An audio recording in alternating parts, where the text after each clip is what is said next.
My girlfriend stated that they were settling for the time being until a better opportunity presented itself. I modified mine to state that I was no longer settling in a relationship. While she was at work, I then packed her belongings. I showed her the screenshot and told her that something better had arrived when she returned home perplexed.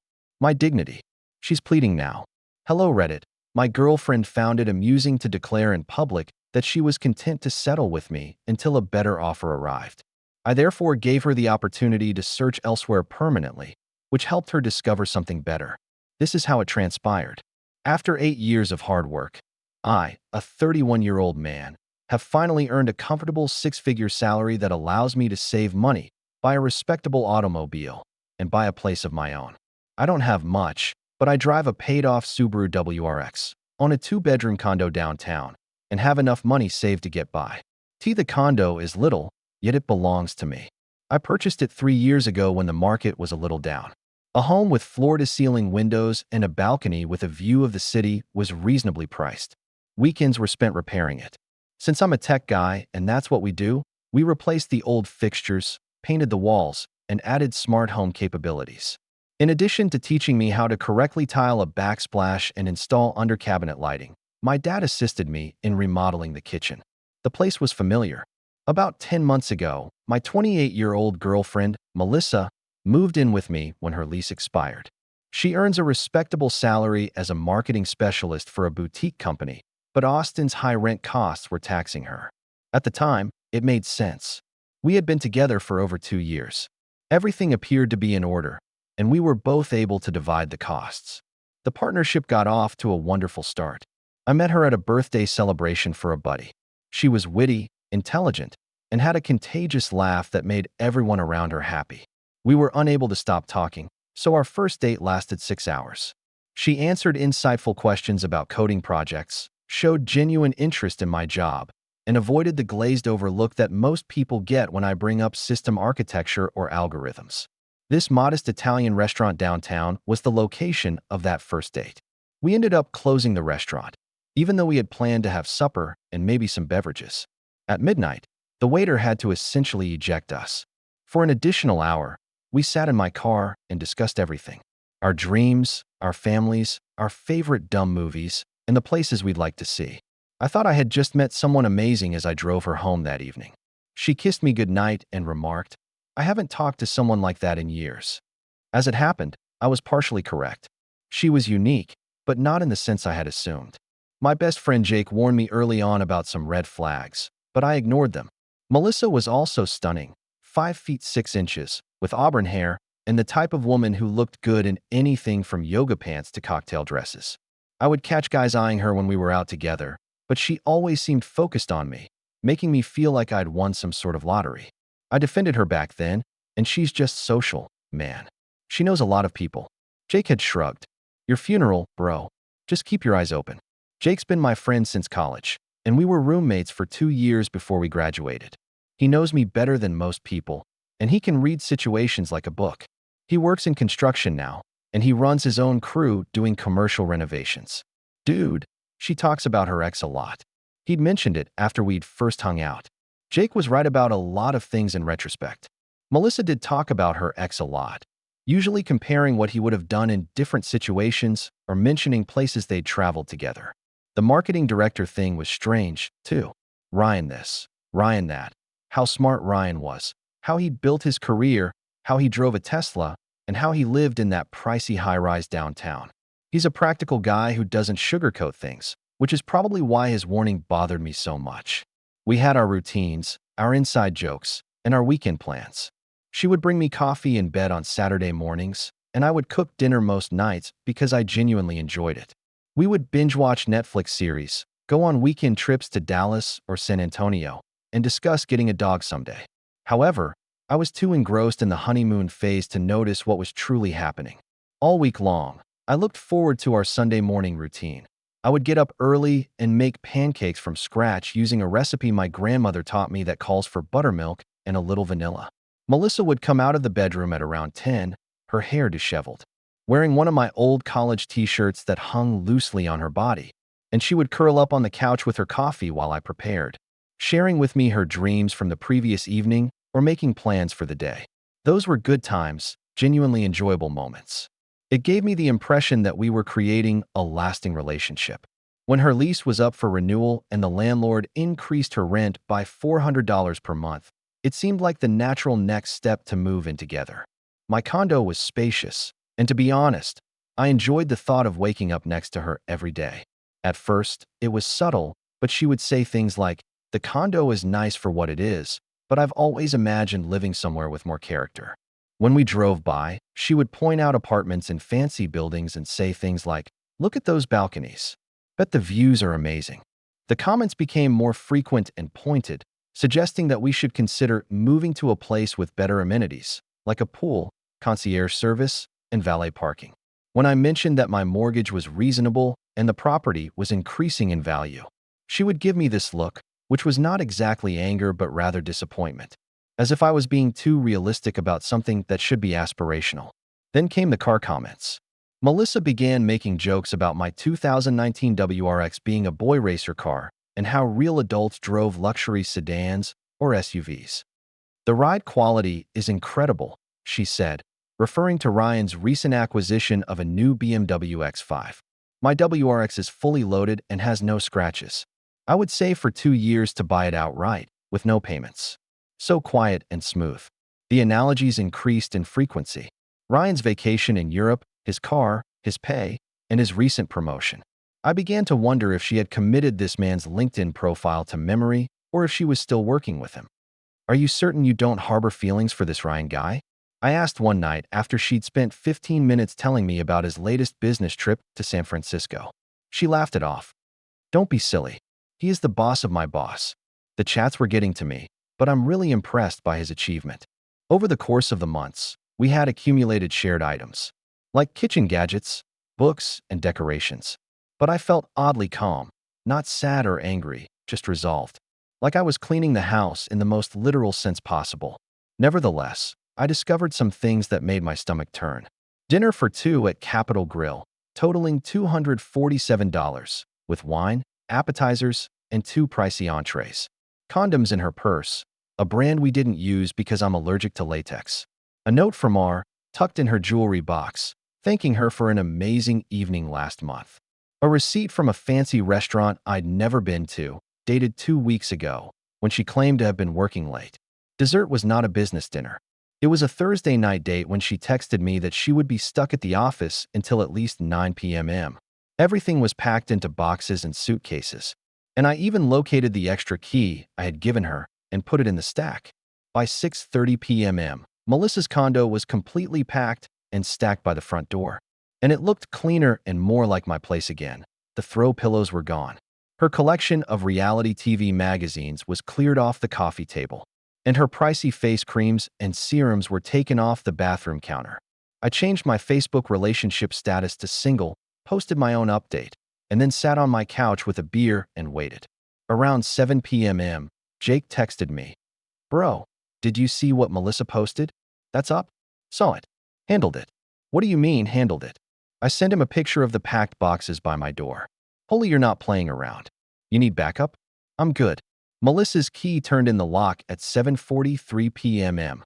I heard her heels clicking on the hardwood floor. Then there was a sudden silence as she saw the boxes. "Luke," she said in a confused, possibly apprehensive voice. "I just want to get this over with. Call me if things get weird. I can be there in 20 minutes. That's why Jake has been my best friend for more than 10 years. Why is there so much junk near the door?" Her eyes went wide. "It's your stuff," I said calmly, not getting up from the couch.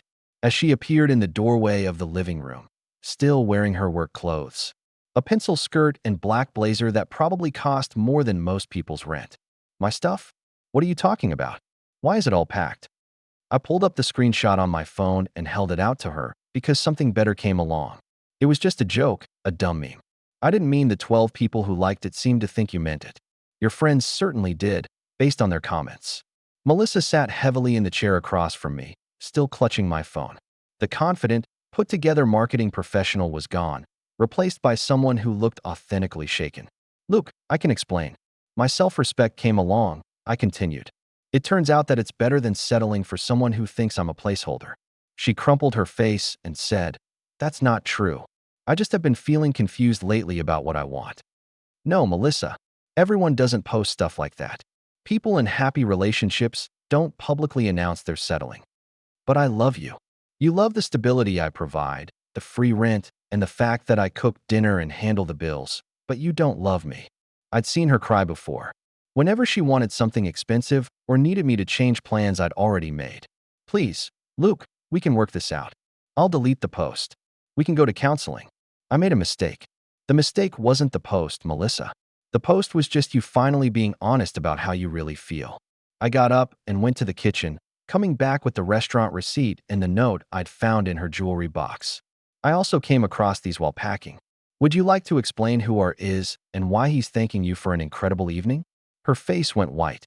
I held up the receipt from Capital Grill, a restaurant you texted me about working late until 9 on Thursday night 2 weeks ago. She couldn't deny it. How dare you go through my personal belongings? They were in my apartment, which you're no longer welcome in. You had no right. I had every right. This is my place. You're being ridiculous. One post, and you're throwing away 2 years. I'm not throwing away anything. You already did that when you decided I wasn't good enough and started shopping around. I wasn't shopping around. Luke, it's not what you think. $247. That's an expensive business meeting. It was work-related with Ryan. The way her face flushed told me everything I needed to know. The tears stopped abruptly, replaced by anger. It's not what you think. I don't care what it is, Melissa. I'm done thinking about it. Your stuff is packed. Your key is in the box. Time to go. Expensive dinner for 2 while I thought you were working late. Condoms in your purse that we don't use. A thank you note from Ryan for an incredible evening. Every piece of evidence hit like a physical blow. Melissa's meticulously planned story was unraveling in real time. She must have spent an hour getting ready for that networking event, and now she looks like she was caught in a rainstorm. Please, Luke, I'll change. Where am I supposed to go? This is my home. This was never your home. Your name isn't on the lease. You don't pay rent, and you apparently consider it settling. Problem solved. There was a complete meltdown, mascara. I'll be fine. If you want, I'll remove all of my social media accounts. I don't want you to change, Melissa. I want you to go. But I love you. No, you don't. You love what I stand for, security, stability, and someone who won't confront you or call you out. But that's not love. My phone rang, and Jake texted, "Is everything all right? Do you want me to visit?" "My friend is checking on me," I said, displaying the message to Melissa. "Like everyone else we know, he too viewed your post." She tried a different tactic, saying, "What about all the money you've spent on me? The dinners, the trips, the gifts. Doesn't that mean anything? Those were investments in a relationship I thought was real." Her face flushed red. "So, you're humiliating me in front of our friends. You humiliated yourself. I just stopped participating. You're being so cold. This isn't like you. This is exactly like me. You just never bothered to pay attention." She got up suddenly, her anger overriding her desperation. "Okay, you want to be about this? I'll call Ryan. At least he knows how to treat a woman." There it is. The truth finally comes out. Perhaps I should have picked him from the start. At least he has ambition. At least he's making progress in his life. I'm going somewhere. Then go. I'm sure he'll love supporting someone who publicly mocks her relationships. That seemed to deflate her again. The reality of her situation was sinking in. Ryan might be good for expensive dinners and exciting conversation, but he wasn't offering her a place to live or someone with whom to split bills. I made a mistake. A stupid, thoughtless mistake. Can we just talk about this like adults? I made a mistake. I'm just speeding up the process. 2 years. 2 years where you were reportedly settling and looking for an upgrade. Jake called. "Hey man, just checking in. I saw the Facebook update. Everything cool?" I put it on speaker. "Yeah, just finishing up some housekeeping." Melissa was just leaving. Jake's voice was carefully neutral. "Melissa, are you good? Need a ride somewhere?" She gave me a hateful look. The sarcasm in Jake's voice was thick enough to cut. He'd never liked Melissa much, but he'd kept his opinions to himself out of respect for me. Now he didn't have to pretend anymore. "I'm fine, Jake. Your friend is just being a complete psycho over a joke." "A joke about settling for him?" "Yeah, that's hilarious." Melissa grabbed her purse and started toward the door, then stopped. "How about my photos? Do you have my private data on your laptop? Tomorrow, I'll send you an email with them. Tonight, change your passwords. I still receive my mail here. I'll forward it to you.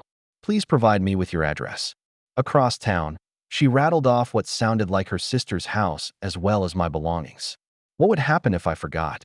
You will then need to live without it. This is the only vacation you will ever take. I nearly pitied her as she fumbled with the bigger suitcase. Nearly. But then I recalled her post's casual nastiness and laughing emoticons. You know what's so depressing?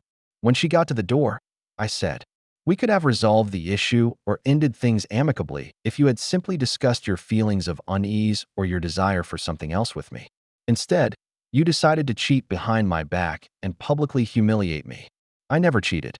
Contrary to what the condoms in your handbag say. That's not what Ryan's note states.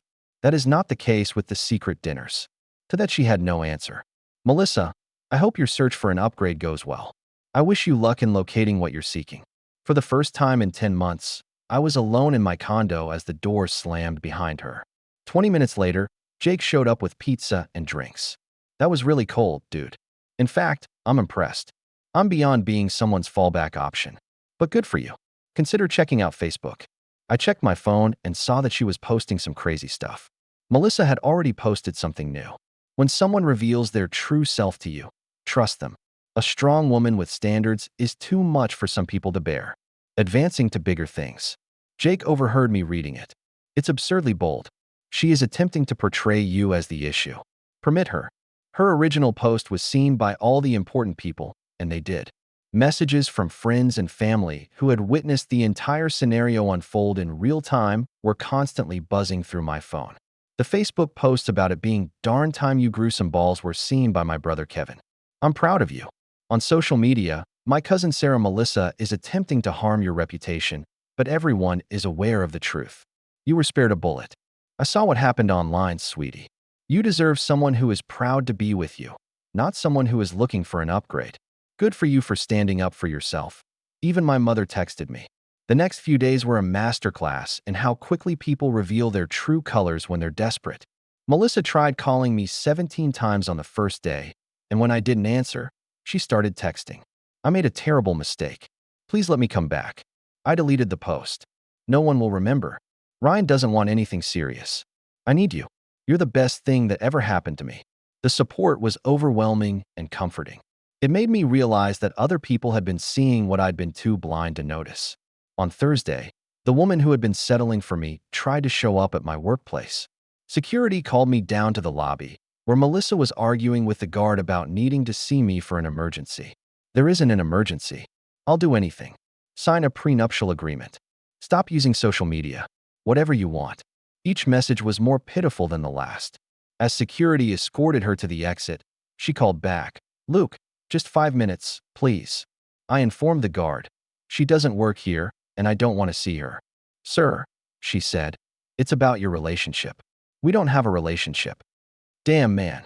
She's really losing it. Good. Maybe now she'll understand what consequences feel like. Marcus, who had seen the entire incident, shook his head. The weekend brought a new level of desperation. Melissa enlisted her sister Amy to call me. "I know you're hurt, but Melissa is devastated. She's barely eating, barely sleeping." Amy's tone changed. "Don't you think you're being a little dramatic? It was just a Facebook post. Would you stay with someone who told the world they were settling for you? Have a good day, Amy." "Amy, your sister publicly announced she was settling for me. Then I found evidence she was cheating. There's nothing to hear out. She says the cheating thing is a misunderstanding. Then she can explain it to someone who cares. That's no longer me." I scrolled through Melissa's recent posts, and each one portrayed me as a different kind of villain, but they were all desperate attempts to change the past. "The comments are brutal, though," Jake added. Jake arrived on Saturday morning with updates from the social media battlefield. "Bro, you need to see this." Melissa posted about 6 different versions of what happened. First, she was the victim of an overreaction. Then, you were controlling and abusive. And now, she's claiming you cheated on her, and she was just protecting herself. "Didn't you just post about settling for him?" was one of the comments made by mutual friends, reminding her of her initial post and accusing her of lying. He was correct. And which story is true, Melissa? Her coworker Jessica made the most hurtful comment. "Girl, we all saw you leaving work early to meet Ryan. Don't try to rewrite history now." The comment received 15 likes before Melissa removed the entire post, and Jake noted that she was destroying her own credibility. The most pitiful attempt yet was made on Sunday. Before the doorman threatened to call the police, Melissa arrived at my condo building at 6 in the morning and began buzzing my apartment repeatedly. She left a handwritten letter under my door that read, "Luke, I know you hate me right now, but please read this. I was scared about how much I loved you." The post was my foolish attempt to protect myself from being hurt. I never cheated. Ryan kissed me once, but I stopped it right away. I know how this looks, but I swear on my mother's life that I love you and only you. Please give me one more chance to prove it. I'll do anything.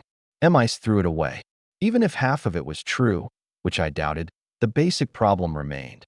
She had publicly humiliated me because she was afraid of loving me too much. The condoms were from before we were exclusive, and I forgot they were there. That's not how healthy relationships work. That afternoon, my mom called and said, "Honey, I heard through the grapevine that Melissa's been telling people that you threw her out over nothing. Is that true?" I explained everything, including the screenshots I had saved, and Luke said, "Oh my goodness, Luke. That poor girl is delusional. You absolutely did the right thing." I needed to hear that from someone I can trust, and I'm glad. You deserve someone who is excited to be with you, not someone who is looking for a new partner. The following week, Melissa tried a different tactic. She used LinkedIn to contact my boss, saying she had a family emergency and needed to get in touch with me immediately. Fortunately, my boss was wise enough to forward the message to me and ask if I wanted him to block her. "Please, there isn't an emergency, just an ex-girlfriend who can't accept reality." I heard through mutual friends that Melissa had temporarily moved back in with her parents and was concentrating on herself, so that seemed to be the last straw for her. 3 weeks after the breakup, I received a text from an unknown number that said, "This is Ryan. I think we should talk." Intrigued, I called the number and said, "Thanks for calling, Luke. I wanted to clear the air about something." "I'm listening." "You broke up because you couldn't handle her having male friends, specifically me. I wanted you to know that's not true." "Okay, we went to dinner a couple times." She said you two were basically roommates at that point. Barely talking, no intimacy. Ryan had a deep voice, confident in the way successful people often sound. Exactly the kind of guy Melissa would be attracted to. But after what happened with you, I did some research and spoke to people who knew both of you, and they told me a different story. What did you find out? That she was playing us both, telling me you were practically broken up while posting a couple of photos with you on Instagram. When I confronted her about it, she said you were pressuring her to post them. I had to laugh. She made it sound like you were already over, and you believed her. She told me you were controlling her finances and that you forced her to ask for permission to spend money. But I saw her driving around in a newer BMW that she obviously couldn't afford with her salary, which her parents most likely co-signed after I kicked her out. Look, I'm calling because I don't want you to think I was trying to steal your girlfriend on purpose. I assumed she was available. Thank you, Ryan. I don't blame you for what it's worth. She's very skilled at manipulation. Tell me about it. Last week, she came to my office in tears, pleading with me to give her a chance, and when I refused, she called me a coward who was scared of commitment. I asked, "Are you worried about retaliation at work?" "That sounds like Melissa." "No, not really. She's already burned bridges there with the drama." Her coworker, Jessica, told our mutual boss about the whole situation. Melissa has been asked to keep her personal life separate from work. After 10 more minutes of conversation, Ryan revealed himself to be a good man who had been duped by a professional manipulator. Before he hung up, he said, "One more thing.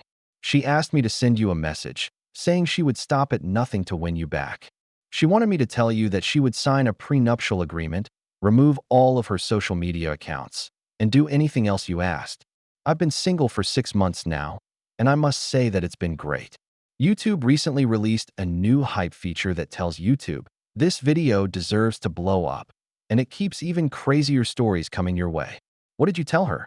That maybe she wasn't relationship material in the first place if she had to offer to sign a prenuptial agreement to get someone back.